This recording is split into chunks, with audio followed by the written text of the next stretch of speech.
তোমাদেরকে প্রত্যেকদিন আমি ফুল তোলার ভিডিও দেখাই, অনেকেই সেটা দেখতে মানে ভালো লাগে না, গাছটাকে ফাঁকা করে দিই বলে। তাই জন্য আজকে আমি গাছে থাকা অবস্থাতেই তোমাদেরকে ফুলগুলো দেখাবো। আজকে আমি তুলবো না ফুলগুলো, তোমাদের পুরো ডাইরেক্ট গাছ থেকে দেখাবো। এই দেখো, প্রথম থেকে দেখো, এই যে দেখো এই সুন্দর পার্পেল জবাটা।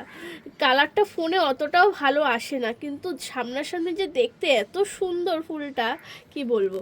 তারপর এই একটা দেখো, এটা একটা ট্রপিক্যাল জবা, এটাও দেখতে খুব সুন্দর। এটা তোমাদের মনে হয় আগে দেখাইনি আমি। এই হলুদটা তোমাদেরকে অনেকবার তোলা দেখিয়েছি, কিন্তু আজকে তুলবো না। দেখো আগের দিনের থেকে আজকে অন্যভাবে একটু আলাদাভাবে ফুটে, মানে ফুলটা একটু বেশি ছড়িয়ে ফুটেছে, সুন্দর লাগছে দেখতে। এই দেখো লাল জবাটা, এটা তো তুললে তো দেখায়, মানে আমি তুলে যখন দেখেছি আমার মুখের সাইজের দেখতে লাগে, কিন্তু আমি বলেছি আজকে তুলবো না, গাছ থেকেই দেখাবো।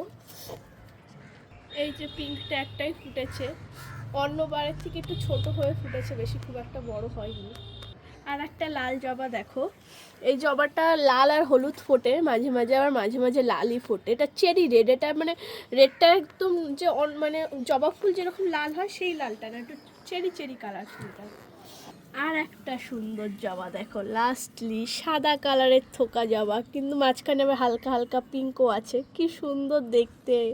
তোমরা বলো, আমি যে এই কটা ফুল দেখালাম তোমাকে, জবা ফুল তোমাদেরকে, তার মধ্যে তোমাদের কোনটা সবচেয়ে বেশি ভালো লাগলো? আমার তো ওই পার্পল কালারটা খুব বেশি ভালো লাগছে দেখতে। তোমাদের কোনটা ভালো লাগলো তোমরা জানি। টাটা।